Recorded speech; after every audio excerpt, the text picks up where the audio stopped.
उधर उधर एक प्रकार की सोथी ही होती है, इसलिए सोथ के बाद में उधर का वर्णन कर दिया। 5 नंबर का श्लोक देखना।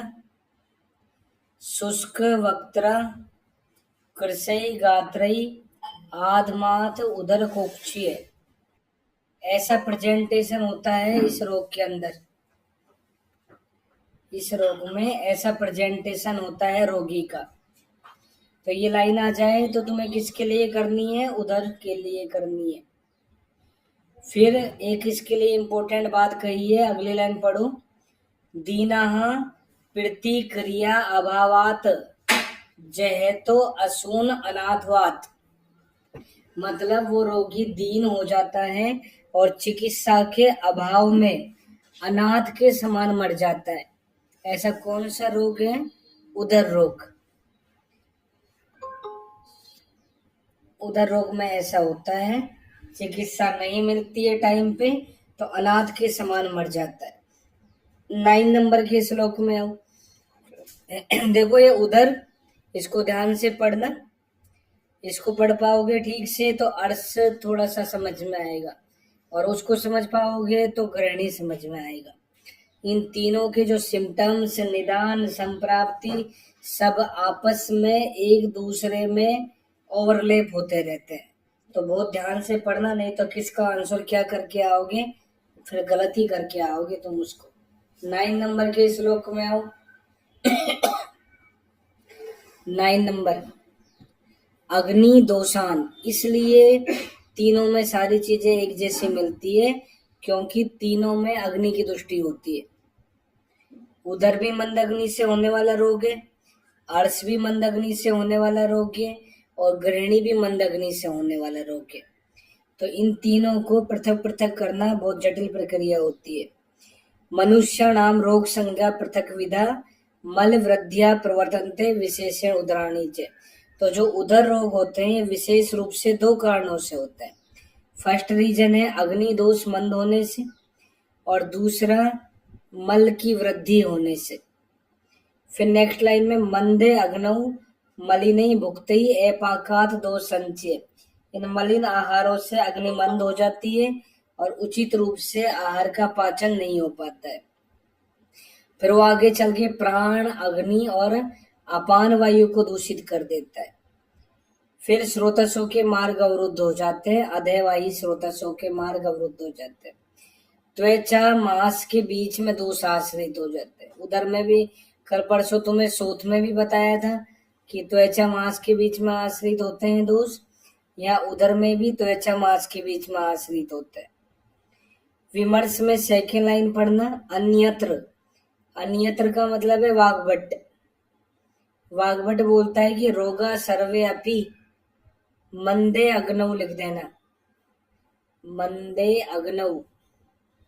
जितने भी सारे रोग है वो मंद अग्नि से होते हैं। जायन्ते सुतराम उदराणी च, और इनमें विशेष रूप से मंद अग्नि से होने वाला रोग उदर होता है।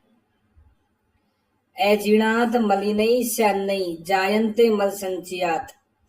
अजीर्ण की वजह से हो सकता है, मलिन अन्न के सेवन करने से जब मल संचय हो जाता है तो उससे भी उदर रोग हो सकता है। तो ये लाइन हमें उदर के लिए करनी है। 12 नंबर में निदान देखो, फर्स्ट लाइन में गर स्नात, गर विष के सेवन से होता है। मिथ्या संसर्जनात्, पंचकर्म के मिथ्या योग, मिथ्या पंचकर्म के पूर्ण होने के बाद में मिथ्या संसर्जन करने से होता है। फिर इसके बाद अगली लाइन में पिलिया अर्श ग्रहणी दोष कर्षनात् कर्म विभ्रमात्। पिलिया अर्श ग्रहणी के द्वारा शरीर क्रश हो गया हो या फिर पंचकर्म का विभ्रम हो जाए तो उससे होता है। तो शॉर्ट में GAP लिख सकते हो। जी से बनेगा ग्रहणी, ए से बनेगा अर्श, और पी से बनता है पिलिया। तीनों से पिलिया से पिलियोदर बोल सकते हो। अर्श का निदानार्थ कर होता ही है उदर, और ग्रहणी में इसकी समानता अग्निमानदेय से होती है। फिर नेक्स्ट लाइन में स्रोतसाम दूषणात आमात संक्षोभात अति पूर्णात। स्रोतसों के दुष्ट होने से, आम के बढ़ने से, संक्षोभ होने से, इन सभी निदान, ज्यादा पेट भरने से भी हो जाता है। मतलब जितना जरूरत होती है उतना ही पेट में भोजन करना चाहिए। आर्स बाल सकृत रोदांत्र स्फुटन भेदनाथ, इन सब की वजह से भी हो जाता है। अर्श भी निदान होता है, तुम्हें बताया भी था कि अर्श से दो निदानार्थ का रोग होते हैं। कौन कौन से?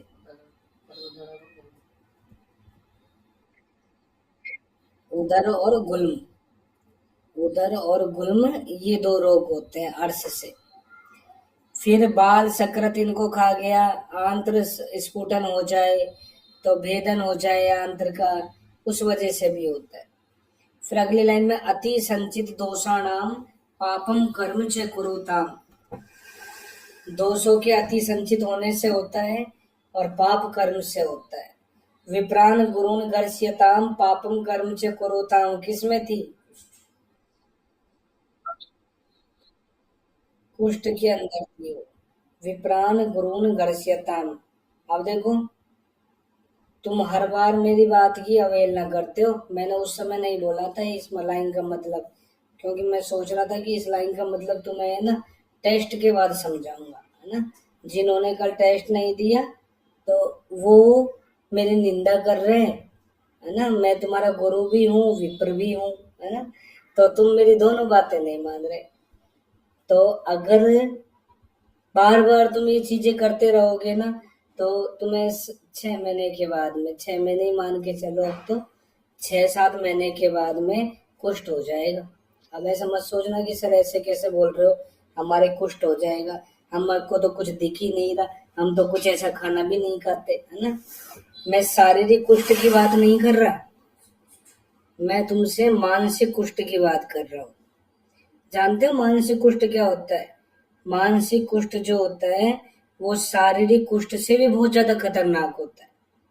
शारीरिक तो हम दवाइयों से इनसे जब भी ठीक कर लेते हैं, लेकिन जो मन में बैठता है ना, उन बच्चों से पूछना जिनका सिलेक्शन नहीं हुआ, और फिर वो जब बार बार दूसरे अपने साथ वाले बच्चों का रिजल्ट देखते हैं कि यार इसको इस काउंसलिंग में ये डिपार्टमेंट मिल गया, उसको इस काउंसलिंग में ये मिल गया, मेरा तो एक नंबर ही कम रह रहा था, काश मैं 2 क्वेश्चन गलत ज्यादा नहीं करके आता। उनसे पूछो उन बच्चों की क्या हालत हो रही है। कुछ बच्चे ऐसे सोच रहे होंगे तुम में से जो लास्ट ईयर एलिजिबल नहीं हुए, अरे यार काश हमारे जो इंटर्नशिप है ना एक एक महीने पहले हो जाती, जो ये जुलाई में अगस्त में कंप्लीट हुई है ये जुलाई में हो जाती, तो हमको वापस से नहीं पढ़ने पड़ता। तो इससे बड़ा कोई मानसिक कुष्ठ नहीं है जो बार बार है ना दुख देता है। तो इसलिए ये बहुत सारी चीजें हमारे बस की बात नहीं होती, लेकिन जो बस की बात होती है ना उन्हें तुम जरूर पालन किया करो। मैं तुम्हें ऐसे नहीं है कि तुम्हें जबरदस्ती परेशान करता हूँ ये चीजें कि भाई ये करना है वो करना है। तुम्हें मैं घर देख किसी को भी बुलाने नहीं गया। बताओ कि तुम में से कोई एक भी ऐसा बच्चा है जिसको मैं घर न्योता देने गया था कि यार मेरे पास पढ़ने के लिए आओ और मैं तुम्हें पढ़ाऊंगा? एक को भी मैंने न्योता नहीं दिया, है ना। तुम सारे कुछ ना कुछ सोच के मेरे पास पढ़ने आए हो, तो फिर क्यों बेवकूफी करते हो? बार बार मुझे समझाने के बावजूद भी क्यों बेवकूफी करते हो? तुम जो चीज सोच के आए हो ना उसे बार बार तुम भूल जाते हो ना, इसलिए मुझे तुम्हें याद दिलाना पड़ता है। फिर तुम्हें बाहर भगाना पड़ता है, रिमूव करना पड़ता है, फिर तुम वापस से रिक्वेस्ट करते हो, फिर मुझे भी तुम पे तरस आती है, फिर वापस से भी ज्वाइन कराना पड़ता है ना। लेकिन कब तक चलेगा ये ऐसा? ज्यादा दिन तो नहीं चल सकता, है ना। तो इसलिए कुछ अच्छा सोचा करो, क्योंकि मैं तुम्हें बहुत बार इसलिए माफ कर देता हूँ क्योंकि तुम्हारा जो अभी बार बार तुमसे कहता क्या हूँ, तुम मैक्सिमम बच्चे अभी 30 साल से कम एज वाले हो, और जो 30 साल से कम एज वाले बच्चे हैं उनका सत्व अनुवस्थित है अभी। उनको पता नहीं है मेरा क्या फ्यूचर है, क्या नहीं है, कैसा नहीं है। तो इसलिए थोड़ा सा नेग्लेक्ट कर देता हूँ, ज्यादा नहीं करता, थोड़ा सा ही करता हूँ, है ना। तो इसलिए अभी भी समझ जाओ, नहीं तो फिर मैं बाद में तुम्हें समझाऊंगा भी नहीं, और फिर मेरे से तुम कोई भी उम्मीद मत करना। तुम्हें दो ही चीज बोलता हूँ, दो के अलावा तीसरी तो मैं बोलता ही नहीं हूँ। एक तो क्लास कंटिन्यू ले लो, और एक जब भी टेस्ट होता है उस दिन टेस्ट दो। बस इसी इसी से ही तुम मेरे साथ साथ चलते रहो, तुम्हें पता भी नहीं चलेगा कैसे तुम्हारा सिलेक्शन हो जाएगा। कभी बहुत ही ज्यादा इमरजेंसी आ गई तुम्हारे साथ में कि तुम आज क्लास ले ही नहीं पा रहे हो, तो तुम में से बहुत सारे बच्चे मुझे मैसेज कर देते हैं कि सर आज काम आ गया, आज बहुत परेशानी है, आज मेरी तबीयत खराब है, आज मेरा ऐसा है। तो फिर मैं ये थोड़ी कहता हूँ कि मर के भी तू आज टेस्ट दे और वहां मत जा। अब क्या कर सकता हूँ, कुछ भी नहीं कर सकता, है ना। तो ऐसे तुम सारे के सारे बोल दिया करो, है ना। नहीं तो मैं क्या है कि मैं अलग तरह से सोचता हूँ, मैं तुम्हें मेरा खुल के सारी बातें बताता हूँ। मैं, पता है, अपने आप ही सारी बातें मेरे अंदर ये सेट होती रहती है कि तुम में से कौन सा बच्चा कैसा बिहेव कर रहा है, किस तरह से चीट कर रहा है, किस तरह से ईमानदार रहता है। अपने आप ही है ना, उस बच्चे के साथ मेरी वैसी ही भावनाएं जुड़ती जाती है कि यार ये वैसा है, ये ऐसा है, ये वैसा है। वो अपने आप ही जुड़ता रहता है ना? तो इसलिए बस तुम ऐसा मत करो, अभी भी सुधर जाओ। बहुत बार तुम्हें समझा रहा हूँ ना। नहीं तो मानसिक कुष्ठ जो है बहुत दुख देगा तुम्हें, और उस मानसिक कुष्ठ से बचाने के लिए आयुर्वेद में बहुत बेरोजगारी है। तुम्हें मैं बार बार समझाता हूँ, है ना। तो इसलिए तुम्हारी भलाई है इसमें, मेरी क्या भलाई है। आज तुम बाहर जाके आयुर्वेद में थोड़े से 10 रुपए कमा के लेके आओ, बहुत ज्यादा स्ट्रगल करना पड़ता है, क्योंकि अपनी एक तो दवाई है बहुत महंगी आती है, लोग जल्दी से जल्दी लेते नहीं है ना। तो इसलिए बहुत ज्यादा परेशानी है इस फील्ड में, ज्यादा मतलब पैसा कमाने में, है ना। तो इसलिए ये एक ऑप्शन है जो तुम्हें आगे तक लेके जाएगा। इसलिए पढ़ लो सीरियसली, थोड़े दिन के बाद है। तो इसलिए अब मैं तुम सबसे यही उम्मीद करता हूँ कि अगली बार सारे के सारे टेस्ट देना। पिछली बार बहुत अच्छे 127-28 बच्चों ने टेस्ट दिया था, इस बार 117-18 पे ही आ गए, है ना। तो फिर बार बार ऐसे मत किया करो। और दूसरा, तुम बार बार बीमार क्यों हो रहे हो? बीमार होने का भी एक ये रीजन है, क्योंकि तुम इधर उधर भाग रहे हो, कभी इस काम के लिए जा रहे हो, कभी उस काम के लिए जा रहे हो। अगर तुम एक स्थान से दूसरे स्थान पे जाओगे ना तो बीमार ही होगे। इसलिए मैं कहीं जाता ही नहीं। मैं बीमार इसलिए नहीं होता क्योंकि मैं मेरी जगह छोड़ता नहीं हूँ। अगर मैं इधर से, मैं भी तुम्हारी तरह इधर उधर जाने लग जाऊं ना, तो फिर मुझे पता है, अभी तुम्हें सोचोगे ना मैं 3 मिनट पहले रूम पे पहुंचा हूँ, अभी कॉलेज से फ्री हो गए 3 मिनट पहले पहुंचा हूँ, नहीं तो मैं एक मैसेज डाल देता आज क्लास 7 बजे से होगी। अब तुम कोई क्या कुछ कर सकते हो तो बता दो। 7 से लेके फिर 8:30 तक वेट करो, फिर क्या है बताओ, कितना गुस्सा आता कि हम तो 6 बजे तक तैयार बैठे और 2 मिनट पहले मैसेज आ गया कि 7 बजे से होगी। तो ऐसे ही मुझे गुस्सा आता है जब तुम ऐसे करते हो मेरे साथ, ना। इसलिए मैं भी, तुमने मुझे बांध रखा है, इसलिए मैं तुम्हें हर तरह से अपना टाइम मैनेज करके तुम्हें टाइम देने की कोशिश करता हूँ। तो इसलिए सारे के सारे अभी और भी समझ जाओ और सिंसियर हो जाओ, जो सिंसियर नहीं है तुम में से, बार बार नहीं समझाना पड़े मुझे। इसमें देखो फिर अगली लाइन में लिखा है, इसी लाइन में, उदराणी उपजायन्ते मंद अग्नि नाम विशेषते। तो ये जो उदर रोग है, ये मंद अग्नि से होने वाला रोग है। तो चरक भी उदर को बोलता है, वाग्भट भी विशेष रूप से उदर को बोलता है। यही लिख लो, सुश्रुत में आर्स, ये मंद अग्नि नाम विशेषता है। ऐसी लाइन सुश्रुत में अर्ज के लिए आती है। इसके बाद नेक्स्ट श्लोक देखना, 16 नंबर का, फर्स्ट लाइन में। इसमें लिखा है लास्ट में, जीर्ण अजीर्णम न वेत्ति च। भोजन के पचने और नहीं पचने का ज्ञान नहीं होता उदर के पूर्व रूप में। दूसरी लाइन में, सहते न अति सोहित्यम। ज्यादा पेट भर लिया तो वो सहन नहीं होता, ये उदर का पूर्व रूप है। और सोहित्य से च असहत्वमिति, ये किसका पूर्व रूप है? का। तो सोहित्य से च असहत्वमिति लिख लो, लिख लो, सोहित्य से च असहत्वमिति, एरो लगा के गुल्म का पूर्व रूप, मिलता जुलता है वर्ड ये। फिर इसत सोफस से पाधियो, पैर में ईसत शोफ हो जाता है।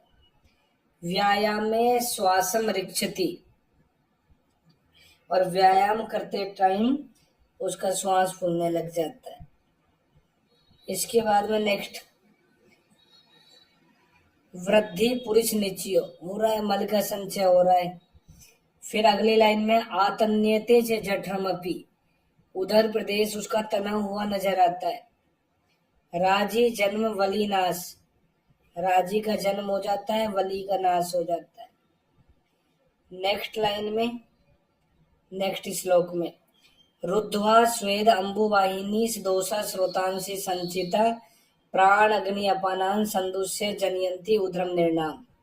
तो उधर की संप्राप्ति में स्वेद व अम्बु व स्रोतस दूषित होते हैं, प्राण वायु और अपान वायु दूषित होती है, अग्नि की दृष्टि होती है। जिसकी दृष्टि हो रही है सब याद रख लेना। नेक्स्ट, इसके सामान्य लक्षण, कुक्षे आधमान आटोपे सोफे पाद करस्य च मंदो अग्नि लक्षण गंडत्वम कार्श्यम च उदर लक्षण। में श्लोक याद करना, इसमें से तुमसे कुछ भी वर्ड पूछ सकता है। तो यहाँ पे सोफे पाद करस्य च लिखा है, ये उदर का सामान्य लक्षण होता है। और संतापे करपादियों, राज्य कल ही टेस्ट दिया है, कल ही टेस्ट दिया और प्रमेय बोल रहे हो तुम। यही चिकित्सा स्थान है, अभी तो एक दिन ही हुआ है। संतापे करपादियों प्रमेय में नहीं है, राज्यक्षमा में है। जब मैं 30वें चैप्टर पे पहुंचूंगा ना, तब पता नहीं क्या बोलोगे। करपाद दाह किसका पूर्ण रूप है, वो प्रमेय में आएगा। अभी बोलने के बाद म्यूट कर लो।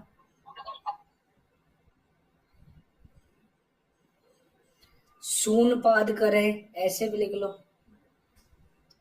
सून पाद करे, एरो लगा के, ग्रहणी का लक्षण। सून पाद, सून का मतलब सोथ ही होता है। सून पाद करे, ग्रहणी का लक्षण। एक को लिखो स्वयथुम हस्तपादियो, स्वयथुम हस्तपादियो, एरो लगा के लिखना, गर्विश का लक्षण। स्वयथुम हस्तपादियो, गर्विश का लक्षण। विमर्श में पढ़ना, अन्यत्र, अन्यत्र का मतलब सुश्रुत। सुश्रुत बोलता है आत्मा ने गमने असक्ति, चलने में असमर्थ हो जाता है, दुर्बलता आती है, दुर्बल अग्नि होती है, शोध होता है। सदनम अंगा नाम संगो वाद पुरुषो, अंग सदन हो जाता है, वाद पुरुष का संग हो जाता है। 22 में उधर के 8 भेद होते हैं, 4 तो पता ही है, 4 पे अंडरलाइन कर लो, पिलीय बद्ध छतोदकई, पिल्योदर बद्ध गुदोदर छतोदर या छिद्रोदर, दखोदर या जलोदर। सबसे पहले 23 में वातोदर, सेकंड लाइन में इसमें लिखा है हत्वा अग्निम कपम उद्धूय तेन रुद्ध गति ततः, प्रकुपित वायु जठराग्नि को मंद करके कप को अपने स्थान से बाहर निकाल देती है। फिर दोष जंतो त्वक मासांतरम आश्रितम, दोष त्वचा और मांस के बीच में आश्रित हो जाता है।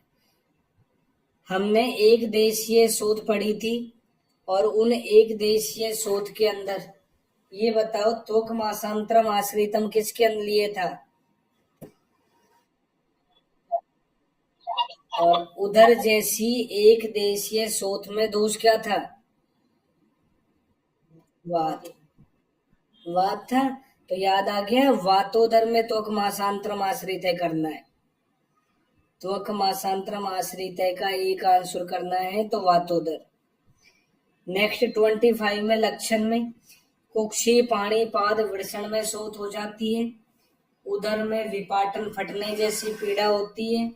अनियतौ च वृद्धि आसौ, वृद्धि और हास नियत नहीं होता है। अधो गुरुत्व, दूसरी लाइन में अधे भाग में गुरुता हो जाती है। फिर इससे अगली लाइन में तनु असित राजी शिरा संततम। असित मतलब कृष्ण वर्ण की रेखाएं बन जाती है, शराओं का जाल नजर आता है।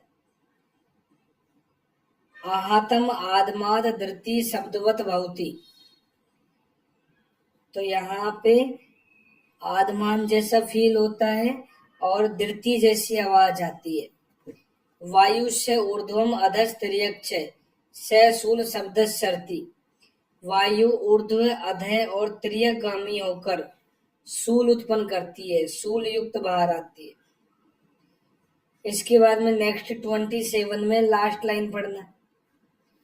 निहंती आमास्य वन्नी जनयंती उदरम तथे। पित्तोदर में दोष आमास्य में आश्रित होता है। चरक में पित्त का विशेष स्थान आमास्य ही होता है, ऐसे पहचान लेना।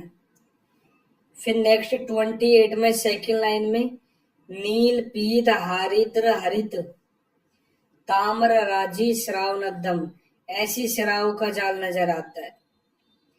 फिर इससे अगली लाइन में मृदु स्पर्शम क्षिप्रपाकम च भवती। मृदु स्पर्श फील होता है और शीघ्रता से पाक हो जाता है, क्षिप्रपाक। 30 नंबर में कफोदर। इसमें सेकंड लाइन में देखो लास्ट में लिखा है बही अंतर्गे, दोष आंतर के बाहर आश्रित होते हैं। नेक्स्ट 31 में फर्स्ट लाइन में सुप्ति जैसा लक्षण मिलता है और यहाँ पाणीपाद मुस्क उरु में सौंप होती है। पाणीपाद के साथ कुक्षी विरसण आ जाए तो वातोदर, और पाणीपाद के साथ मुस्क उरु आ जाए तो कफोदर। इसके बाद में थर्ड लाइन में स्थिरम कठिनम च, स्थिरता कठिनता कप में आती है।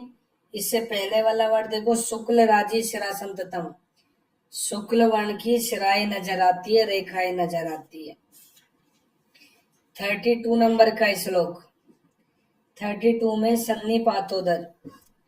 स्त्री दत्तई से रजो रोम विणमूत्र अस्थि नख आदि भी विषय से मंदई वाताध्या कुपिता संचयम त्रिय। तो स्त्री के द्वारा यदि अन्न में रज रोम विणमूत्र अस्थि नख मिला के दे दिए जाए या फिर मंद विष का सेवन कर ले तो तीनों दोष कुपित हो जाते हैं और सनही कोष्ठी प्रकुर्वंती, कोष्ठ में जाके शोथ उत्पन्न कर देते हैं, धीरे धीरे उसे उदर बोल देते हैं। विमर्श में चौथी लाइन पढ़ना, 5वीं लाइन देखो। सुश्रुत लिखा है इस अगली लाइन में। सुश्रुत ने इसको दुष्योदर भी कहा है। क्यों कहा है देखो लक्षण। स्त्रियो अन्नपानम नखलोम मूत्र विड़ार्थ युक्तम साधु विड़ता। अगली लाइन में गरांश से दुष्ट अंबु दूसरी विष सेवनात् हुआ। गर विष के सेवन से होता है या दूसरी विष के सेवन से होता है, इसलिए इसको दुष्योदर बोलते हैं। अभी जो हमने चरक का श्लोक पढ़ा है 32 नंबर का, तो इसमें जो पहली लाइन है स्त्री दत्त नख आदि भी, तो यहाँ तक की जो लाइन है इसमें तो एरो लगा के लिख सकते हो गर्विश, गर्विश का निदान। और जो मंद विष का है दूसरी लाइन में, इस मंद विष का मतलब होता है दूसरी विष। दूसरी लाइन में मंद विष का मतलब दूसरी विष होता है। फिर इसके बाद विमर्श में लास्ट 5th लाइन में देखो, मंद विष से दूसरी विष का ही ग्रहण किया गया है और दूसरी विष का लक्षण है दावाग्नि वात आतप शोषितम वा। दावाग्नि के समान, वात के समान, आतप के समान शोषित हुआ। नेक्स्ट सन्निपातोदर के लक्षण। दूसरी लाइन में उदरम अपनी नाना वर्ण राजी शिरा संततम भवती। उदर पर नाना वर्ण की रेखाएं शिराएं नजर आती है। 35 में प्लीहोदर। असितस्य अति संक्षोभात, भोजन करने के बाद में ज्यादा संक्षोभ वाला कार्य करने से। अति व्यवाय भार अद्वय वमन व्याधि कर्ष नहीं। तो ये लाइन है ना, तुम्हें छत छीण में नहीं करनी, साहसिक राजक्षवा में नहीं करनी, ये लाइन प्लीहोदर के अंदर करनी है। फिर अगली लाइन में वाम आश्रित है प्लिया। तो इन सारे निदानों से वाम प्रदेश में आश्रित प्लिया च्युते स्थानात् प्रवर्तते, अपने स्थान से आगे बढ़ जाती है। स्प्लिनोमेगेली हो जाती है। शोणितम व रसादिभ्यो विवर्धम तम विवर्धियेत, रस धातु के बढ़ जाने से बढ़ा हुआ रक्त प्लीहा को भी बढ़ा देता है। प्लियोदर कौन सी धातु जैसे होता है? मेद धातु। प्लीहा वृद्धि या प्लियोदर जो होता है ये मेद धातु जैसे होता है और रस रक्त की वृद्धि से होता है। इसके बाद 37 में पढ़ो। तस्य प्लीहा कठिन अष्टिलाओ आदौ वर्धमाने कक्षप संस्थाने, बढ़ी हुई प्लीहा स्पर्श में कठिन होती है, अष्टिला के समान आदि में बढ़ता हुआ और कक्षप के आकार की उठी हुई दिखाई देती है। कक्षप संस्थान कक्षप जैसी आकृति वाली नजर आती है। क्रमेण कुक्षिम जठरम अग्नि अधिष्ठानम, और क्रम से कुक्षी जठर अग्नाशय को घेर लेती है। क्रम से कुक्षी जठर अग्नि अधिष्ठान को घेर लेती है। फिर इसके बाद में नेक्स्ट श्लोक में प्लियोदर का लक्षण, इसमें लिखा है तमह प्रवेश। अभी मैं कौन से मानसिक रोग का लक्षण पढ़ा था? अपस्मार का होता है, तो प्लियोदर में भी होता है। किसका नानात्म मजे? दूसरी लाइन में मृदु ज्वर, दूसरी लाइन में मृदु ज्वर हो जाता है। तीसरी लाइन में देखो अरुण वर्ण विवर्णम व नील हरित हरिद्र राजी मत भवती, अरुण वर्ण की नील हरित हरिद्र ऐसी लाइनें है ना पित्तोदर में भी लिखी थी, लेकिन वहां पे ताम्र और पीत लिखा हुआ था। तो जिस लाइन में ताम्र पीत लिखा है तो पित्तोदर में कर दो, और जिसमें ताम्र पीत नहीं आए वो प्लियोदर में कर दो। प्लियोदर में भी तो पीला जैसा लिखा है और पित्तोदर में भी पीला ही होता है। एवं यकृत अपि दक्षिण पार्श्वस्थम कुर्यात, अगर ये वृद्धि दक्षिण की तरफ हो जाती है तो उसे हम यकृताल्योदर हेपेटोमेगेली बोल देते हैं। जैसे भी ग्रंथि अर्बुद में समानता थी ऐसे ही इन दोनों में समानता है। तुल्य हेतु लिंग औषधत्वात्, ये लाइन आए तो प्लियोदर और यकृताल्योदर के लिए करता, इनके हेतु लक्षण और औषध समान होते हैं। 39 नंबर का श्लोक, बद्ध गुदोदर का निदान। पक्ष में बाल ही सह अन्नेन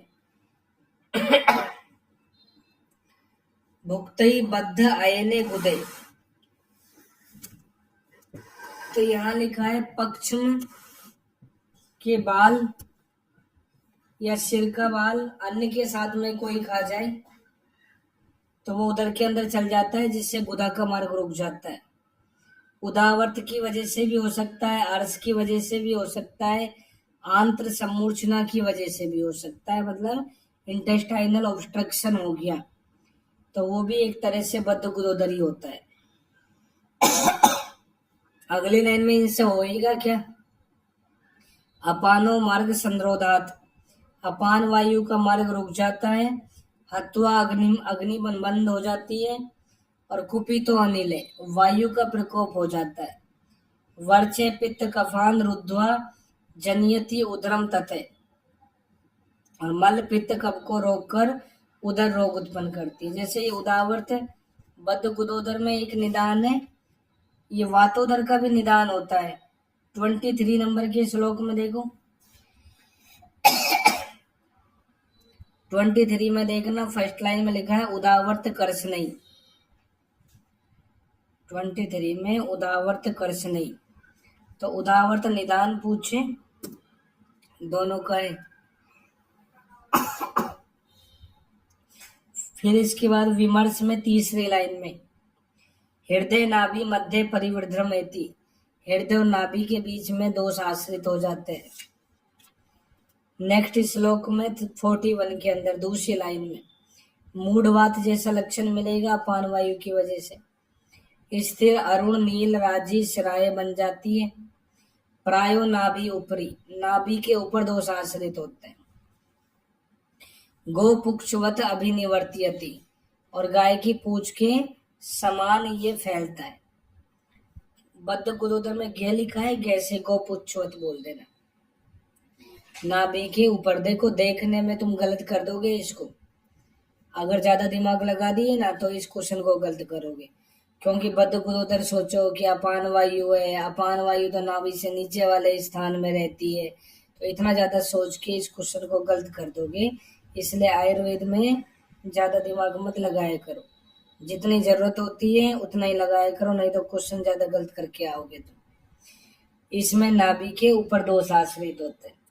इसके बाद 42 के अंदर छिद्रोदर शर्करा तरण काष्ठ अस्थि कंटकई अन्य संयुक्त। देखो बद्ध गुदोदर के अंदर भी कुछ ऐसे आहार द्रव्यों का सेवन कर रहा था, लेकिन यहाँ पे और तीक्ष्ण द्रव्यों का सेवन कर जाए मान लो तो भिद्यते आंत्रम, आंत्र फट जाती है। भुक्तई के बाद कोमा लगा दो।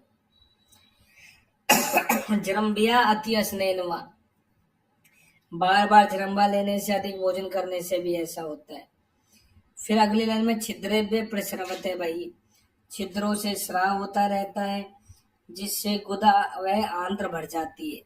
पूर्यन गुदम अंतरम, ये लाइन जलोदर वलोदर में मत कर देना, ये छिद्रोदर में करना। नेक्स्ट विमर्श में देखो, लास्ट लाइन में ऐसा लिखा है, एतत् परिश्राव्य उदरम वदंती, इसको परिश्राव्युदर भी बोल देते हैं।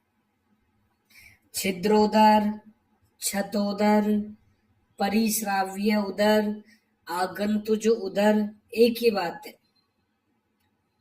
छिद्रोदर, छतोदर, परिश्राव्य उदर। परिश्रावी और किसका भेद था?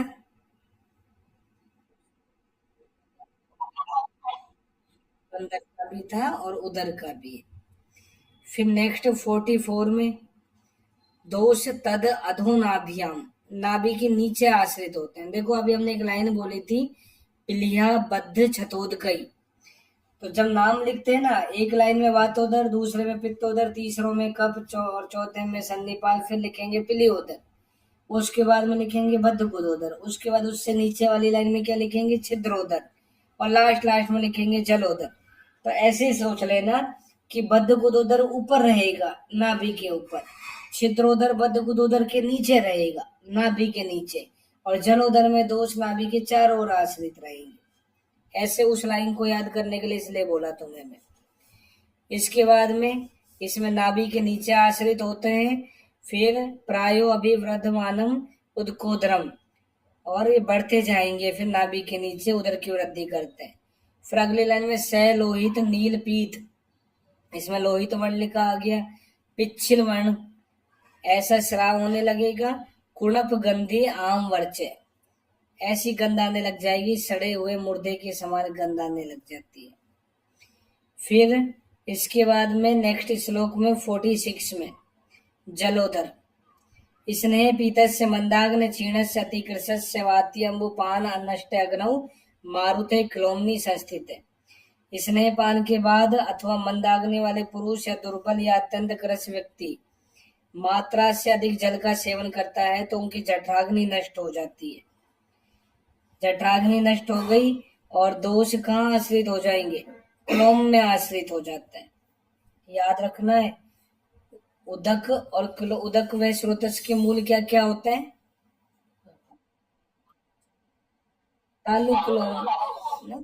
तो जलोदर को हम धकोदर ही तो बोल रहे हैं, तो यहाँ पे क्लोम में दोष आश्रित होता है। फिर विमर्श में देखो फर्स्ट लाइन में, प्रत्येक उदर रोग की अंतरिम अवस्था जो है वो जलोदर ही होती है, सब उदर रोग जलोदर में कन्वर्ट हो जाता है।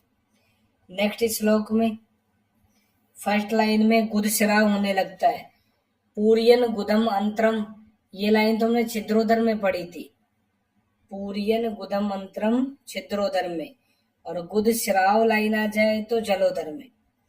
अपीच उदरम नाना वनराजी श्रासंततम, ऐसे लाइन और किस में थी? सन्निपातज उदर में भी थी, यहाँ पे भी है। उदक पूर्ण धृति क्षोभ संस्पर्शम भवति, तो उदक जो है इसके अंदर मशक के समान क्षोभ होता है, धरती के समान। आहातम आदमाद धृतिवत भवति, ऐसे लाइन तो वातोदर में थी, दोनों लाइनें एक साथ लिख लेना। आहतम आदमाद धृतिवत भवति, धृति शब्दवत भवति वातोदर में, और उदक पूर्ण ध्वत धृति क्षोभ समस्पर्श भवति जलोदर में। विमर्श में देखो फर्स्ट लाइन में माधव निदान क्या बोलता है दकोदर के अंदर, ये स्नेह पीतो अपि अनुवासितो वांतो विरक्तो अपि अथवा निरूढ़े पिबेत जलम शीतम आसी। तो अगर कोई रोगी या मनुष्य स्नेह पान के बाद या पंचकर्म के बाद में शीतल जल का सेवन करता है, हम पढ़ेंगे सिद्धि स्थान के अंदर पंचकर्म जो होता है उसका अनुपान उष्ण जल बताया, तो यहाँ यदि शीतल जल का सेवन कर ले तो उसको जलोदर हो जाता है।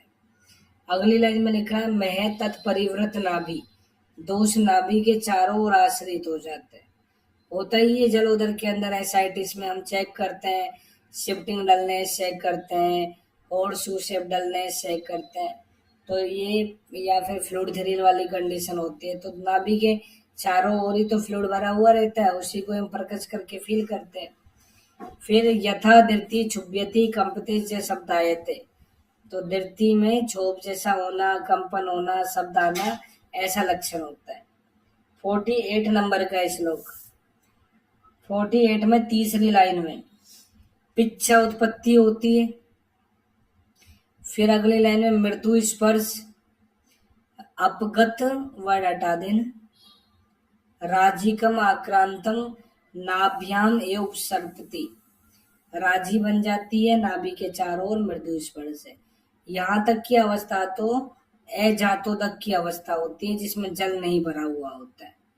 फिर लिखा है ततो अनंतरम उदक प्रादुर्भाव, उसके बाद में जब जल भर जाता है तो उसके लक्षण कुक्षय अतिमात्र वृद्धि, जो कुक्षीय उदर है उसका साइज बढ़ जाता है। शिरा अंतर्धान गमनम, शिराएं गायब हो जाती है। उदक पूर्ण दृति क्षोभ समस्पर्श, अभी बोला ही था जलोदर में ऐसा है ही। इसके बाद में 49 में उपद्रव, जलोदर या असाध्य जातोदक के उपद्रव में छर्दी, अतिसार, श्वास का सिक्का। अगली लाइन में स्वर भेद, स्वर भेद और किसका उपद्रव था? रक्त पित्त का, तो याद रखना स्वर भेद रक्त पित्त और जलोदर दोनों का उपद्रव है। नेक्स्ट श्लोक में फर्स्ट लाइन में साध्य असाध्यता, वाताद पित्ताद कफात पिलीय सन्निपातात तथा उदकात परम परम कृक्षतरम उदरम विसर्ग आदि से। देखो वात से, पित्त से, कफ से, सन्निपात मत बोलना, बस बीच में पिलियोदर आ गया, पिलियोदर से फिर सन्निपात और उससे जलोदर उत्तरोत्तर क्रस साध्य होता है, तो ये सीक्वेंस याद रखना है तुम्हें। फिर दूसरी लाइन में पक्षात बद्ध गुदोदर, तो 15 दिन पुराना बद्ध गुदोदर।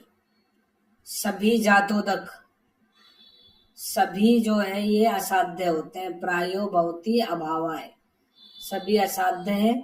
और लिखा है छिद्रोदर, ये भी असाध्य होता है। नेक्स्ट 52 नंबर का श्लोक, असाध्य उदर के लक्षण में सून अक्षम कुटिल उपस्थम, याद रखना कुटिल उपस्थ, उपस्थ मतलब शिश्न, ये उदर की असाध्य अवस्था का लक्षण है। सेकेंड लाइन में मूर्छा भी हो जाती है। थर्ड लाइन में जन्मने ए उदरम सर्वम प्राय कृचितम मतम, उत्पन्न होते ही सारे उदर रोग प्राय कृत साध्य होते। बलिनस तद अजातांबु जतन साध्यम नवोत्थितम, बलवान व्यक्ति के अंदर यदि जल का संचय नहीं हुआ हो तो ये उदर रोग नया है तो यत्न साध्य होता है। इसके बाद में 55 में अजातोदक के लक्षण वापिस से बोल रहे हैं। देखो अजात सोथम लिखा है, इसको ब्लैंक कर लो। अरुणम से शब्दम, अरुण वर्ण की होती है, शब्द युक्त होती है। सदा गुड़गुड़ाए से ऐसी आवाज आती है। शिरा जाल गवाक्षितम, शिराओं का जाल नजर आता है। फिर अगली लाइन में हृत नाभि वक्षण कटी गुद प्रत्येक शूली ने, इन सभी में शूल होता है। फिर अगली लाइन में लोलस्य एवरस्य च अस्य मूत्र, लालच रहा होने लगता है। ये लोल्य जैसा लक्षण होता है, लालच की तरफ भागता है वो। इसके बाद में 59 ने इसी श्लोक की अगली लाइन में उपाक्रमेत भिषक दोष बल काल विशेषवित, ये लाइन आए तो उधर रोग में करना। तो उधर में हमें दोष बल काल को ध्यान में रखते हुए विशेष रूप से चिकित्सा करनी चाहिए। चिकित्सा में 59 में सबसे पहले वातोदर, वातोदरम बलवत है पूर्वम स्नेही उपाचरित। अभी हम ज्यादातर में यही पढ़े हैं कि बलवान वाली कंडीशन है या वात की प्रधानता है तो आदि में स्नेह पान कराते हैं। स्निग्धाय स्वेदित अंगाय दध्यात स्नेह विरेचनम, स्नेहन कराएंगे, स्वेदन कराएंगे, उसके बाद स्नेह विरेचन देंगे। ऐसी लाइन कौन से गुल्म में थी? रक्तज गुल्म में। वातज गुल्म मत बोल देना, रक्तज गुल्म में थी और वातोदर के अंदर है। दूसरी लाइन में वेष्टियेद वाससा उदरम, नाभि के नीचे एक सपोर्टर बांध देंगे, पट्टी बांध देंगे नाभि के नीचे, फ्लूइड इधर उधर नहीं घूमे। 61 के अंदर वातोदर की चिकित्सा बता रहा हूं। अगर वातोदर में जल भर जाए या दोष ज्यादा मात्रा में संचित हो जाए तो दोष अति मात्र उपचात स्रोतो मार्ग निरोधनात् संभवती उदरम तस्मात् नित्यमेव विरेचयेत्। तो ऐसी कंडीशन में वातोदर के अंदर नित्य विरेचन कराना चाहिए। ये लाइन अगर क्वेश्चन आए कौन से उदर रोग के लिए है तो फर्स्ट आंसर वातोदर ही करना, जलोदर मत कर देना। और ये जनरली पूछी जाती है, तस्मात नित्यम विरेचयेत् किस रोग के लिए कही गई है? उदर रोग के लिए कही गई है। कौन सी कंडीशन में? दोष अति मात्र उपचय होने पर, स्रोतसों के मार्ग के निरोध होने पर। नेक्स्ट 63 में आओ। स उदावर्तम बताया था, वातोदर भी उदावर्त की वजह से होता है। तो अगर उदावर्त की वजह से वातोदर हो रहा है तो पुनः स्निग्धम स्विन्नम आस्थापित नरम, तो इसने स्वेदन करा के आस्थापन बस्ती देनी चाहिए। 64 में दीप्त अग्निम बड विड मातम रुक्षम अपि अनुवासियेत, अगर दीप्त अग्नि हो जाए और बद्ध विड़वात वाली कंडीशन हो तो ऐसी कंडीशन में अनुवासन बस्ती देनी चाहिए, रुक्षता भी बढ़ जाए तब। नेक्स्ट 67 के अंदर विमर्श में देखो, लास्ट लाइन में लिखा है तिलवकेन एवं सर्पीसा मिश्रकेणवा, तिलवक सर्पी का प्रयोग करना है, मिश्रक स्नेह का प्रयोग करना है। 68 में पित्तोदर बलिनम पूर्वम एवं विरेचयेत्, अगर बलवान रोगी होता है तो उसमें पहले विरेचन करना चाहिए, बलवान को ब्लैंक कर लो। दुर्बल है तो आदि में अनुवासन बस्ती देनी चाहिए, फिर उसके बाद क्षीर बस्ती देनी चाहिए। अनुवासन बस्ती देने के बाद में क्षीर बस्ती का प्रयोग करना चाहिए। ये लाइन आ जाए, दुर्बलम तो अनुवास्य आदौ शोधिए क्षीर बस्ती में। गलती से भी इस लाइन को वातोदर में मत कर देना। अब बस्ती देख के है ना, ऐसे मत सोच लेना वात की चिकित्सा है, ये पित्तोदर के अंदर करना। 69 में असंजात बल कायाग्नि संजात बल कायाग्नि पुनः स्निग्धम विरेचयेत्, अब बल कायाग्नि बढ़ जाए तो स्निग्ध विरेचन कराना चाहिए। दूसरी लाइन में स कफे, अगर पित्त के साथ कफ का अनुबंध हो जाए तो ऐसी कंडीशन में गोमूत्र का प्रयोग करना चाहिए। और स वाते, अगर वात का अनुबंध हो जाए तो तिक्त सर्पी का प्रयोग करना चाहिए। अगली लाइन में लिखा है पुनः क्षीर प्रयोगम च बस्ती कर्म विरेचनम, ये लाइन पित्तोदर के लिए करनी है। 72 में कफोदर स्निग्धम स्वेदम विशुद्धम तु कफोदरिणम आतुरम, स्नेहन स्वेदन करने के बाद विरेचन द्वारा शोधन कराना चाहिए। इसके बाद अगली लाइन में गोमूत्र अरिष्ट पानी से चूर्ण अयस्कृति विष तथा, गोमूत्र अरिष्ट पान ये सब का प्रयोग करना चाहिए। तो अयस्कृति याद रखना, अयस्कृति जो होती है इसका रोगाधिकार चरक में कफोदर, सुश्रुत में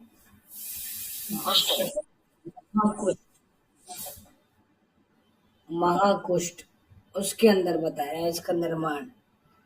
और वाग्भट में प्रमेय। तीनों का याद रखना। चरक में एक तरह से जो लोहादी रसायन हमने पढ़ा था वही अयस्क करती है। से क्षारई तेल पानई समयेतु कफोदरम, क्षार तेल पान इन सब का प्रयोग करेंगे इसके अंदर कफोदर में। इसके बाद में नेक्स्ट सन्निपातोदर, लास्ट में लिखा है प्रत्याख्यम विजानता। सन्निपात पात पे खत्म हुआ, पात से प्रत्याख्य शुरू कर देना, प्रत्याख्य समझना चाहिए। 75 में सेकंड लाइन में चिकित्सा संप्रकुर्वीत यथा दोषम यथा बलम, दोष और बल को ध्यान में रखते हुए प्लियोदर की चिकित्सा करनी चाहिए। इसके बाद में नेक्स्ट श्लोक में प्लियोदर की चिकित्सा। प्लियोदर में लिखा है स्नेहम स्वेदम वरेकम च निरुवम अनुवासनम समीक्षे कार्येत, कोमा लगा दो। स्नेहन स्वेदन विरेचन निरुवन वासन बस्ती का प्रयोग करो। उसके बाद में बाहु वामे वा व्यधेत शिराम, वाम बाहु की शिरा का वेदन करना है। स्प्लेन लेफ्ट साइड में होती है तो लेफ्ट साइड में शिरा वेदन करना है। षटपल सर्पी का प्रयोग करते हैं। षटपल में पल लिखा है, पल से पली उधर में बोल देना, कोमा लगा दो। पिपली का प्रयोग करते हैं। हमने पिपली का रसायन पढ़ा था जिसके अंदर लिखा था प्लिहोदर नाशनम, कौन सा था? पिपली वर्धमान रसायन। पिपली वर्धमान रसायन के अंदर हम पढ़े थे प्लिहोदर नाशनम।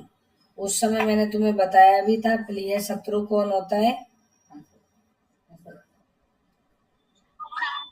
सर्पों का। और प्लिहग्न क्या बोला था? रोहितक। चलो ये बताओ वाग्भट ने प्लिहा रोगों में श्रेष्ठ क्या बोला था? प्ली। तो फिर हपूसा क्या था? पिलिया अंतरी। पिलिया अंतरी हपूसा था। इसके बाद इसी लाइन में स गुणाम अभियाम वापी छारारिष्ट गणांश तथा, तो ये लाइन आ जाए गुणारीत की वाली तो प्लियोदर में करना, छारारिष्ट का प्रयोग करना है तो प्लियोदर में करना। इसके बाद में नेक्स्ट विमर्श में तीसरी लाइन में सुश्रुत बोलता है कि दधना भुक्तवतो वाम वाहु कुरप्रस्य अभ्यांतरते श्राम विद्येत, दही खिलाना चाहिए शिरा वेदन से पहले। वाम बाहु की तरफ कुरपर के अंदर शिरा वेदन करना चाहिए। लेकिन वैसे शिरा वेदन से पहले क्या खिलाते हैं? क्या यहाँ पे दही बताया है। 79 में आओ, पिपली आदि चूर्ण, इसका रोगाधिकार भी प्लियोदर। अगला विडंगादि क्षार भी प्लियोदर में। 81 भी रोहित कादि योग, ये भी प्लियोदर में। अगले श्लोक में रोहितक ग्रत, ये भी प्लियोदर के अंदर। 86 में अग्नि कर्म से कुर्वीत भिषग वात कफोल वणे, ये लाइन आ जाए ना तो प्लियोदर में करना कि अगर प्लियोदर के अंदर वात कफ की प्रधानता हो जाए तो अग्नि कर्म करना चाहिए। सेकेंड लाइन में पैत्ती के जीवनियानी सर्पी से चीर बसती है। अगर पित्त की प्रधानता हो जाए तो जीवनीय घृत का प्रयोग करना चाहिए और क्षीर वस्ती का प्रयोग करना चाहिए। रक्त अवसेचन कराना चाहिए, क्षीर पान कराना चाहिए।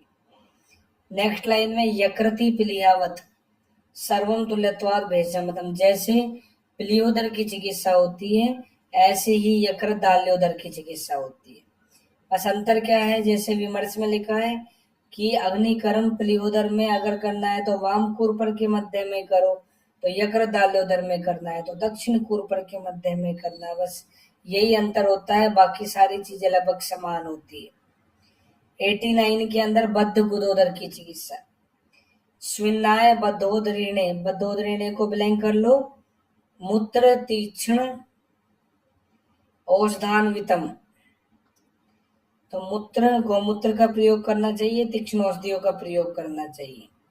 सैतेल लवणम दध्यात निरुहम सैनुवासनम, निर्वनवासन वस्ती का प्रयोग करना चाहिए, गौमूत्र में तिल तेल और नमक मिलाकर।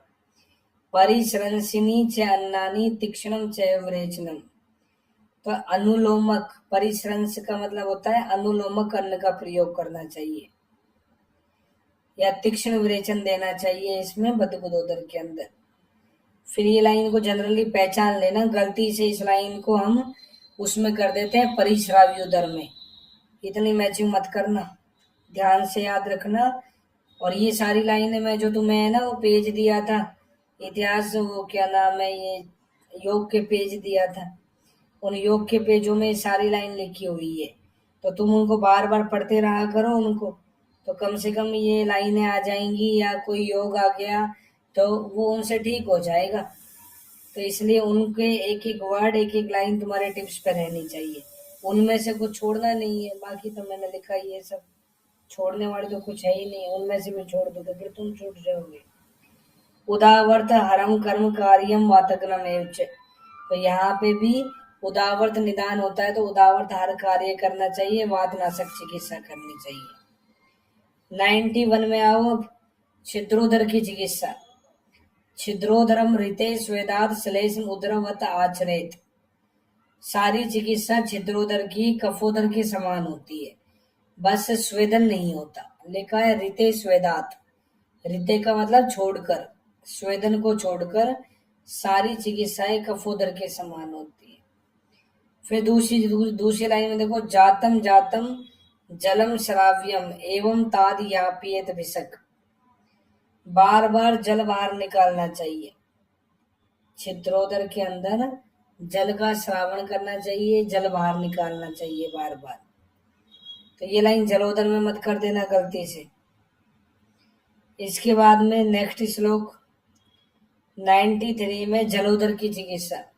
अपाम दो शरण्यादौ प्रदध्याद उदकोदरे। देखो जलोदर में जल भर जाता है तो जल धातु को बाहर निकालते रहना चाहिए। मूत्र युक्तानी तीक्ष्णानी विविध क्षारवंती च।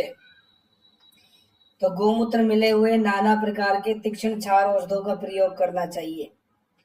दीपनीय कफग्नई से तम आहार उपाचरेत। दीपनीय और कफनाशक औषधियों का प्रयोग करना चाहिए। द्रव्यभ्य से उदकादिभ्यो न्यक्षित अनुपूर्व से। जल आदि द्रव पदार्थों का सेवन कम करना चाहिए। ऐसी चिकित्सा करनी चाहिए जो अग्नि को दीप्त करे, जल को भी बाहर निकाले और कफ को भी शांत करे।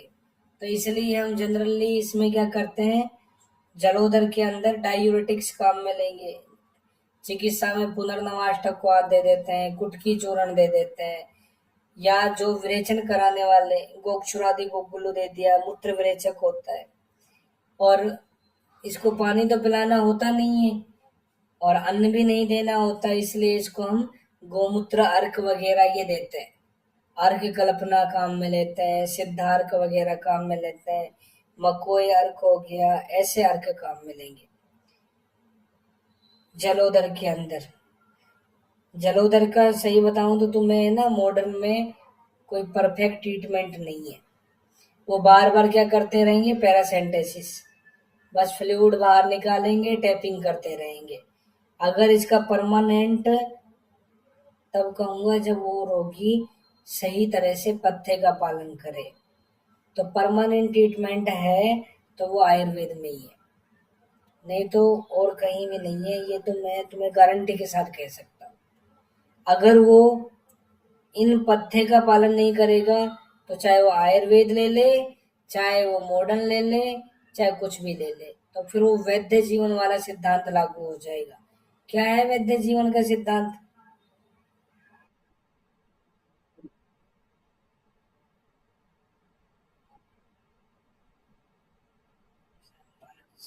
ये सिद्धांत फॉलो हो जाएगा। पथ्य सती गदार्थस्य की मोसद निसेवणे, पथ्य असति गदार्थस्य की मोसद निसेवणे। पथ्य चाहे कितना भी ले रहा है तो औषध की जरूरत ही नहीं है, और अगर पथ्य नहीं ले रहा है तो भी औषध की जरूरत नहीं है।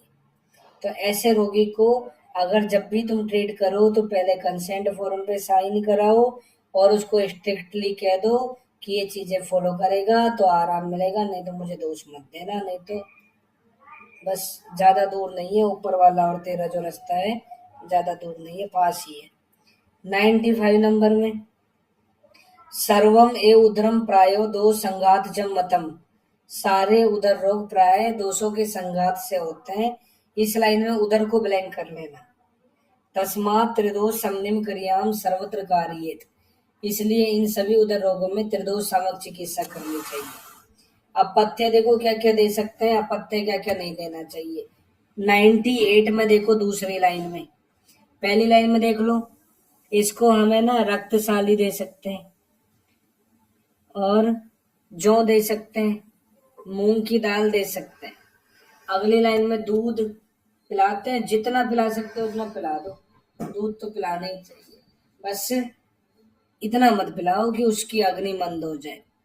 इसलिए हम दूध में क्या मिलाते हैं, त्रिकटु, त्रिकटु चूर्ण मिला के दो, उससे वो दीपन भी करता रहेगा और अग्नि भी मंद नहीं होएगी और उसको एक एनर्जी भी मिलती रहेगी। गौमूत्र का प्रयोग कर सकते हैं, आशा वरिष्ठ देते ही हैं इसके अंदर, और मधु सीधु सुरा ये अपने आशा वरिष्ठ है, इनको देने की फिर बाद में जरूरत ही नहीं है। इसके बाद में अगली लाइन में मंद अम्ल स्नेह कटु भी, इस पे अंडरलाइन कर लो, इनका भी प्रयोग करना चाहिए। स्नेह कम मात्रा में देना चाहिए, अम्ल कटु रस कम मात्रा में देना चाहिए। फिर इसके बाद में अगली लाइन में पढ़ो क्या नहीं देना चाहिए। लिखा है ओदक आनुपजम मासम, ओदक और आनुप मास तो देना नहीं है। और 97 में क्या लिखा है, जांगल मास दे सकते हैं, जांगल दे सकते हैं, लेकिन कब को बढ़ाने वाला मास नहीं देंगे। फिर इससे अगली लाइन में पढ़ो, ऐसे लिखा है लवण अम्लानी, अम्ल लवण का निषेध है लेकिन मंद अम्ल स्नेह कटु का प्रयोग है। फिर इससे अगली लाइन में नए अध्यात अन्नानी जठरी, जठरी को ब्लैंक कर लो, तो अन्नपानम च वर्जित, ये तो इसने साफ साफ मना कर दिया कि जल और अन्न का तो निषेध होता ही है। बहुत सारे पेशेंट रोटी भी खाते रहते हैं तो उनको इतनी जल्दी आराम नहीं मिलता है, इसलिए इनका निषेध करना चाहिए। 101 में तक्र भी श्रेष्ठ होती है, न अति सांद्रम हितम पाने स्वादु तक्रम अपेलवम, तक्र को गोले में बंद कर दो। अपेलवम का मतलब होता है घृत रहित, अपेलवम मतलब स्नेह रहित तक्र देनी चाहिए, जो ज्यादा गाढ़ी भी नहीं है और ज्यादा पतली भी नहीं है। फिर इसके बाद दूसरी लाइन में व्यूषण छार लवणी युक्तम नीचे उदरी, नीचे उदर कौन से उदर को बोलेंगे बताओ। हाँ, तो सन्नी पातोदर में जो छाछ है वो त्रिकटु छार लवण मिला के देनी चाहिए। वातोदर में पढ़ो पिपली लवणान्वितम, पिपली लवण मिला के देनी चाहिए। अगली लाइन में पित्तोदर में शर्करा मधुक मिला के देनी चाहिए, मधुक का मतलब मुलेठी। इसके बाद में यवानी सैंधव अजाजी व्योस मिला के कफोदर में देनी चाहिए, यवक करके बोल देना, यवक, यव से यवानी बन जाएगा, कैसे कफोदर में। और अगले लाइन में मधु भी मिलाई देते हैं इसमें। फिर मधु तेल वचा सुंठी सताहवा कुष्ठ सेंधवई, तो सताहवा पहचान लो, मधु तेल वचा अंडरलाइन कर लेना, सताहवा पिलीहा ऐसे करके बोल दो। सताहवा सौंफ जो है इसका प्रयोग पिलीहोदर में करना चाहिए, पिलीहोदरी के बाद कोमा लगा दो। जातम सव्योसम तो उदकोदरी, जलोदर में केवल त्रिकटु मिला के देनी चाहिए। फिर लिखा है बद्धो गुदोदर में वही बात है जो कफोदर में है, बस अंतर क्या है, यहाँ पे हपूसा लिखा आ गया, हपूसा लिखा है और कफोदर में व्योस लिखा है, यही अंतर है बस दोनों में। यवानी सैंधव अजाजी तीनों कॉमन है, तो जो डिफरेंस कर रहा है वो देख लेना तुम। हपूसा वाली लाइन आ जाए तो बद्ध कुदोदर में, और यवानी से शुरू होके व्योस पे कंप्लीट हो रही है तो कफोदर में। अगली लाइन में छिद्रोदर, इसमें पिपली छोद्र बोल दो, छोद्र छिद्र मिलता जुलता शब्द है। फिर इसके बाद अगली लाइन में तक्रम वाद कफार्थ नाम अमृतत्वाद कल्पते, तक्र को गोले में बंद कर दो। वाद कफज रोगों के अंदर अमृत के समान हितकारी होती है तक्र, ये लाइन दूध के लिए मत करना। इसके बाद में 107 सोफ आनाहा जैसी कंडीशन हो जाए तो कार्बम पे ऊँटनी का दूध पिलाना चाहिए। उधर के रोगों में ऊँटनी का दूध सबसे अच्छा दूध होता है। इसके बाद में नेक्स्ट 1010 के अंदर 109 में लास्ट लाइन में मूत्राणी अष्टौ उदरीणाम इसे के पाने च योजित, जो 8 प्रकार के मूत्र होते हैं उनसे उधर का परिसेक और पान करना चाहिए। 111 में रुक्षता बढ़ जाए, वात की वृद्धि हो जाए तो दूसरी लाइन में दीपनीय सर्पी का प्रयोग करना चाहिए। ऐसे कौन से घृत है जो दीपनीय होते हैं? नेक्स्ट श्लोक में लिखा है पंचकुल घृत। इससे आगे वाले में लिखा है नागरादि घृत। नागरादि में तो लिखा है दूसरी लाइन में, पहली लाइन में लास्ट में सर उदरापम, सारे उदर को ठीक कर रहा है। फिर अगली लाइन में कप मारूद संबुद गुलम को भी ठीक कर रहा है। अगला चित्र घृत यहाँ पे भी बताया है। फिर यवादी घृत, ऐसे घृत काम में ले सकते हैं। इसके बाद में इंपॉर्टेंट है नारायण पटोल मूलाध्याय चूर्ण। 123 में पटोल मूलाध्याय चूर्ण पूछा था ये इस साल।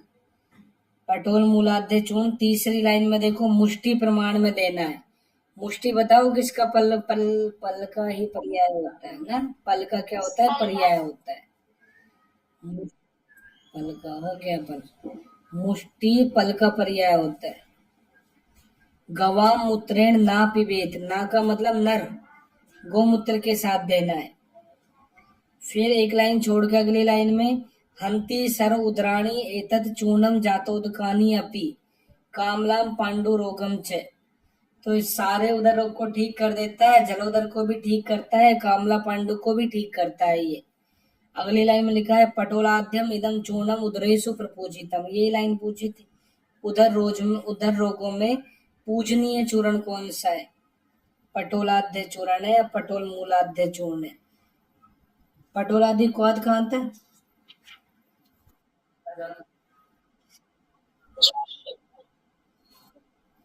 सज्वल,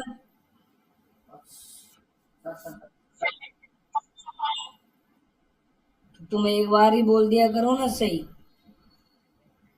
जोर आता है क्या? ऐसे याद करना है कि कौन से में। ऐसे आजकल ये बंद हो गए क्वेश्चन आना। आजकल तो ये पूछते हैं कौन से भेद के अंदर है।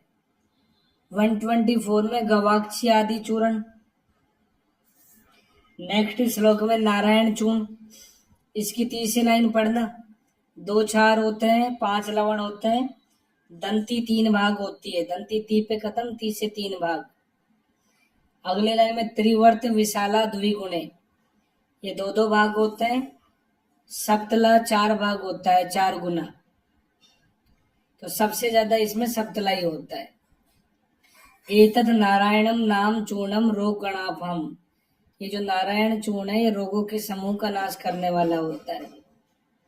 फिर इससे अगली लाइन में न एनत प्राप्य अति प्रवर्तनते रोगा विश्वम इवसुरा, तो इस नारायण चूर्ण का यदि प्रयोग करते हैं तो रोग ऐसे पास में नहीं आते जैसे विष्णु के पास में असुर नहीं आते।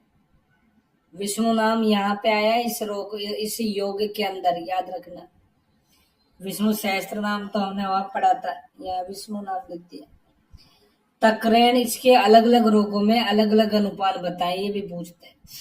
तक्र उदर रोग में देना है, उदरी भी पेयम को मैं लगा दो, उदर में तक्र श्रेष्ठ होती है। गुलमी भी बदरम्बु, बदरम्बु गुल में बत्ती गुल ऐसे बोल देना, बत्ती से बदरम्बु बोल दो, गुल से गुल। नेक्स्ट में आनंद वाते सूर्या कोमा असुर करके याद करना, ऐसे आनंदवात सुर से सुरा। वात रोगे प्रसन्ना प्रवात करके याद करना, पर ऐसे प्रसन्ना वात से वात रोग में। दधि मंडेन विट संगे कोमा लगाओ, अगर विट संग हो जाए विबंध हो जाए तो दधि मंड काम में लेना है। दाड़िम अंबु अर्श में अदा करके याद करना, ऐसे अर्श दासे दाड़िम अंबु। इससे अगले लाइन में परिकर्तिका वृक्षाम्ल कोमा लगाओ, परिकर्तिका में वृक्षाम्ल पढ़ते ही आ रहे हैं, परिकर्तिका में जनरली वृक्षाम्ल काम में लेते हैं। उष्ण अंबु अजीर्ण में देना है, गर्म पानी। फिर इससे अगली लाइन में दृष्टा विषय मूल विषय सह करे कृत्रिम विषय, ये लाइन आ जाए तो कोई अगध के लिए मत कर देना, ये लाइन नारायण जून के लिए करनी है। फिर इससे अगली लाइन में पेयम एतत् विरेचनम, ये विरेचन का काम करता है। 133 नंबर में हपुसाध्य चूर्ण, हपुसाध्य ग्रंथ किस में था? नेक्स्ट देखो नीलिन्याद्य चूर्ण, नीलिन्याद्य ग्रंथ किस में था?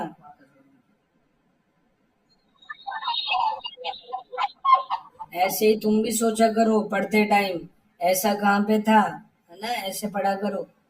इसके बाद 138 में स्नूही क्षीर घृत, गलती से भी गलती मत कर देना, इसको अर्स में मत कर देना, पहले ही समझा रहा हूं तुम्हें।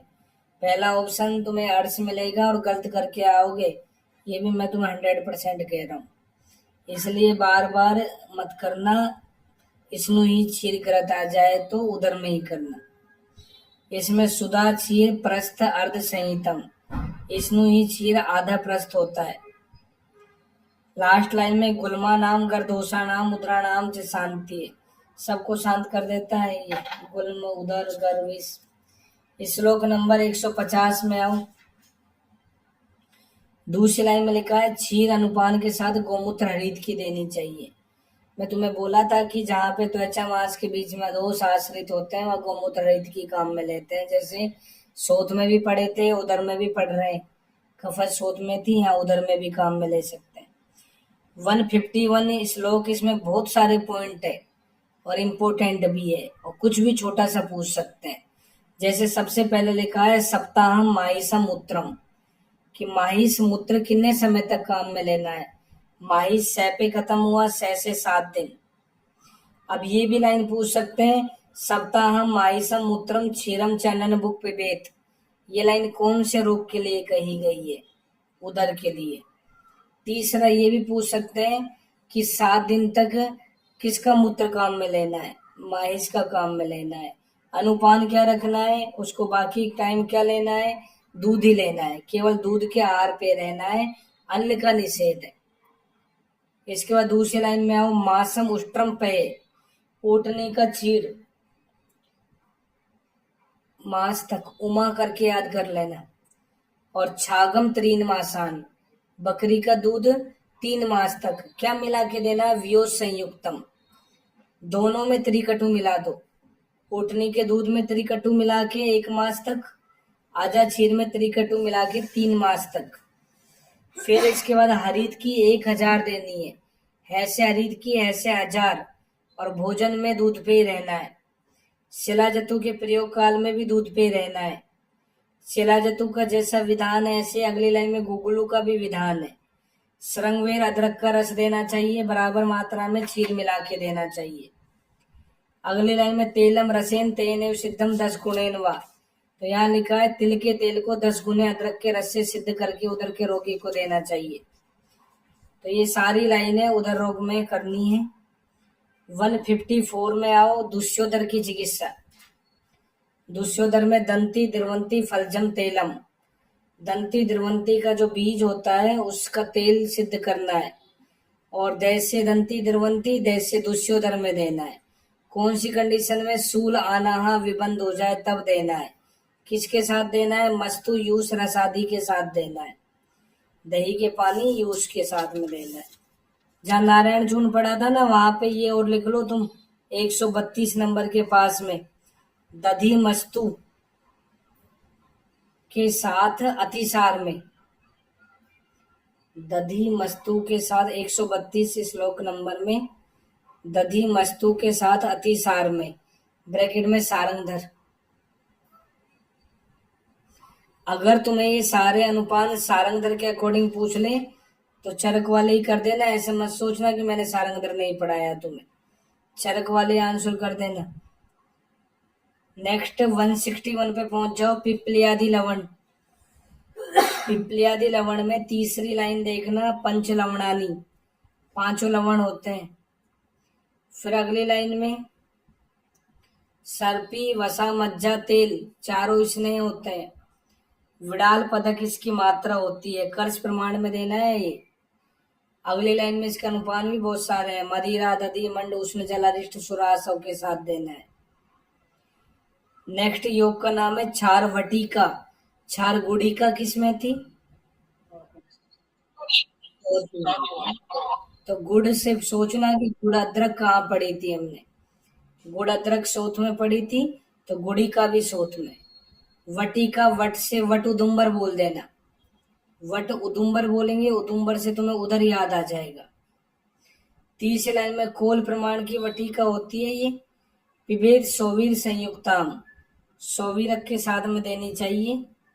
इसके बाद में अगली लाइन में दकोदरे लिखा है लास्ट में, जलोदर में। नेक्स्ट 169 नंबर का श्लोक 169 पे पहुंच जाओ। अगर उदर रोग के अंदर पार्श्व शूल, हृदय ग्रह जैसी कंडीशन हो जाए, तो शॉर्ट में पार्श्व शूल आदि हो जाए, तो दूसरी लाइन में लिखा है जनियेत यस्य तम तेलम बिलुछारेण पाइयेत। बिलुछार से सिद्ध तेल देना चाहिए। तो बिल पास करके याद करना। बिल पास, बिल से बिलुछार से सिद्ध तेल, पास से पार्श्व शूल आदि की चिकित्सा। 172 में आओ। उदर रोग में एरंड तेल का प्रयोग कब करेंगे? कफे वातेन पित्तेन को मैं लगा दो कि कफ वायु या पित्त से आवृत हो जाए, या ताभ्याम वाग अपि आवर्ते अनिले, या इन दोनों से पित्त कफ के द्वारा वायु आवृत हो जाए। दूसरी लाइन में बलवान रोगी है, तो ऐसी कंडीशन में एरंड तेल काम में लेना चाहिए। नेक्स्ट 175 में लिखा है एडिंग में त्रिदोषज उदर रोग में सर्प विष का प्रयोग। अगर सारी चिकित्साओं से उदर रोग ठीक नहीं होता हो, तो मरने वाला तो है ये सोच के उसको विष का प्रयोग करना चाहिए। बच जाए तो अच्छी बात है, नहीं तो मरने वाला तो है ही वो। तो विष का प्रयोग कैसे करेंगे, क्या सावधानी रखनी है? फर्स्ट लाइन में क्रिया अति प्रवर्ते जठरे त्रिदोषे चय साम्यति। इन सभी चिकित्साओं से त्रिदोषज उदर रोग शांत नहीं हो रहा। तो दूसरी लाइन में ब्राह्मण निरपतीन गुरुन, इनकी अनुमति लेकर, अगले लाइन में लिखा अनुज्ञाप्य, इनसे परमिशन लेके या कंसेंट फॉर्म पे साइन करा के। अगली लाइन में एक क्रियायाम ध्रुव मृत्यु क्रियायाम संशय भवेत, तो बिना कुछ सोचे समझे संदेह रहित होकर उसको विष का प्रयोग कर देना चाहिए। तो बच जाए तो अच्छी बात है, नहीं तो मरेगा तो है ही। अगली लाइन में पान भोजन में मिला के विष का प्रयोग करना चाहिए। तो जो ये लाइन है एक क्रियायाम ध्रुव मृत्यु क्रियायाम संशय भवेत, चरक में ये लाइन त्रिदोषज उदर में है। यही पास में लिख लो सुश्रुत में अस्मरी में, सुश्रुत में अस्मरी में। फिर लिखो वाग्भट में मूड गर्भ कोमा उदर कोमा अस्मरी में। पहला आंसर मूड गर्भ करना। और हारीत में जलोदर में, हारीत में जलोदर में। विमर्श में चौथी लाइन में लिखा भी है कि विषस्य विषम औषधम, विष विष को नष्ट करता है, यह आयुर्वेद का सिद्धांत है। 178 में यस्मिन व कुपित सर्पो विसर्जेत ही फले विषम, कोई फल सर्प के आगे फेंक देंगे, उसको क्रोध दिलाएंगे और वो अपना विष उस फल में छोड़ देगा, उस फल को रोगी को खिला देंगे। अगले लाइन में छोड़ के अगले लाइन में ये लिखा है कि प्रविचारे भिषगवर, लेकिन श्रेष्ठ वैद्य जिसने ऐसा पहले अनुभव ले रखा हो उसी से ऐसी चिकित्सा करानी है। तीसरी लाइन में विष आंसू और प्रमाथी दो गुण से काम करता है। आप करके याद कर लेना, आप आज से आंसू पैसे प्रमाथी। फिर एक लाइन छोड़ के अगली लाइन में आओ, भक्षियत काल साकम। काल साक बताओ सुश्रुत में किस काम के लिए थी?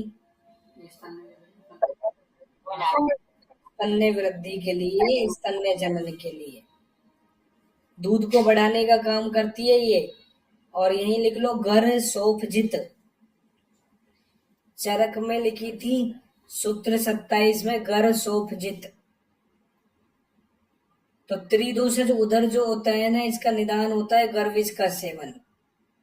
और उदर रोग एक प्रकार की सोथ होती है। तो ये जो कालसर्प दोनों को दूर करने वाली है। निरम्ल लवण स्नेहम, इसके सेवन काल में अम्ल लवण स्नेह का निषेध होता है।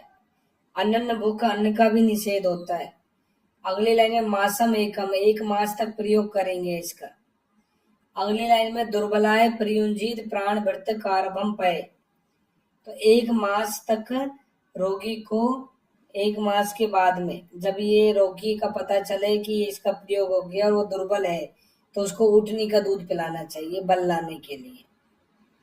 नेक्स्ट 184 में बद्ध गुदोदर और छिद्रोदर में शस्त्र कर्म, ऐसे लिखा है हेडिंग में।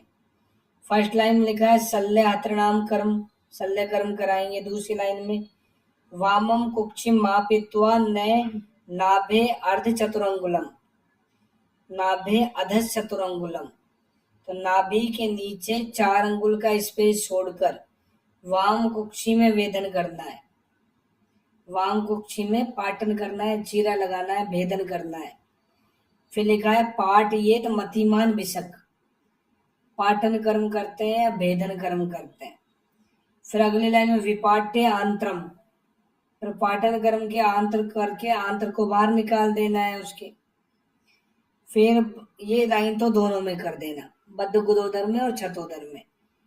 फिर अगली लाइन में देखो लास्ट में छिद्राणी आंत्रस्य तो स्थूलई दशित्वा पिपलिकई, यदि छिद्रोदर में आंत्र में बहुत सारे छिद्र बन जाए तो उसको मोटे मोटे चीटों से घटाना है। चीटे क्या करेंगे, उसको बांधने का काम करेंगे, और जब चीटे उसमें अपने जो दंश उसमें घुसा देंगे तो फिर चीटों की बलि दे देंगे अपन, चीटों को उनके सिर से धड़ अलग कर देंगे। तो कौन से रोग में चीटों की बलि दी जाती है, किस में देते हैं, छिद्रोदर में चीटों की बलि दे रहे हैं इसमें, और फिर उसको वैसे की वैसे सुचरिंग कर देंगे, उसकी सीवन कर्म कर देंगे, लिखा है लास्ट में। अगले लाइन में लिखा है छित्वा पिपली कान, पिपली चीटों को काट दिया सिर से, और लास्ट में सीवियत वृण, वृण का सीवन कर दिया।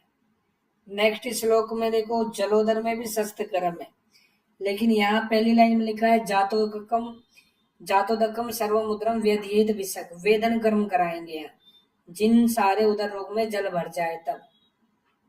वही बात है वाम पार्श्व में नाभि के नीचे नाड़िम दत्वाम चिकालियत, ये अपन नली लगा के फिर फ्लूइड निकालते हैं, वही बोल रहा है पैरासिंथेसिस। दूसरी लाइन में विश्राव्य जल निकाल देंगे, वेदन करेंगे। वेष्टियेत वाससा उदरम, ऐसा वातोदर में भी लिखा हुआ था, यहाँ भी लिखा है। फिर अगली लाइन में निश्रुत है, जल बाहर निकल जाए तो लंघन कराएंगे। पेयाम ए स्नेह लवणाम पिबेत, स्नेह रहित लवण रहित पेय का प्रयोग करेंगे। फिर षण मासान क्षीरवृत्ति भवेत नरे, और 6 मास तक वो दूध पे रहेगा। अगली लाइन में देखो 3 मास तक वो पैसा पेया, 3 मास तक वो क्षीर पेया पे रहेगा। फिर पिबेत त्रीन चापी भोजियत, अगले 3 महीने तक वो श्यामा कोरदूस से सिद्ध क्षीर इस पे रहेगा। तो यहाँ पे ऐसे लिख लो 1 वर्ष। अगली लाइन में लिखा है नरे संवत्सरेण एवं जयद प्राप्त जलोदरम, तो ऐसे लिख लो 1 वर्ष तक परिहार काल, 1 वर्ष तक परिहार काल होता है जलोदर का। तो 6 मास तक तो उसको दूध पे रखना है शुरू में, अगले 3 मास तक क्षीर पेया पे रखना है, और उससे अगले 3 मास पे श्यामा कोर दूध से सिद्ध दूध जिस लवण रहित हो, लघु हो, उस पे रखना है। तो ध्यान रखना कितने समय तक क्या देना है। 193 में देखो लास्ट श्लोक में प्रयोगा नाम च सर्वेशम अनुक्षीरम प्रयोजिएत, क्षीर को गोले में बंद कर दो। दोष अनुबंध रक्षार्थम बल स्थैर्यार्थम एवं, ये लाइन आ जाए कि दोषों के अनुबंध की रक्षा के लिए, बल स्थिरता लाने के लिए, सभी उदर रोगों के अंदर सभी औषधियों का प्रयोग करने के बाद में अवश्य किसका प्रयोग करना चाहिए, क्षीर का प्रयोग करना चाहिए। अगली लाइन में भी लिखा है सर्व धातु क्षयार्था नाम देवा नाम अमृतम यथा, जब सारी धातुओं का क्षय हो जाता है तो क्षीर बहुत अच्छा होता है, जो अमृत के समान हितकारी होता है देवताओं के लिए। तो ये लाइन क्षीर के लिए करना, 6 लिखा है, 6 से क्षीर के लिए कर देना ये दोनों लाइन। तो इससे आगे अर्थ कल पढ़ेंगे। जाओ।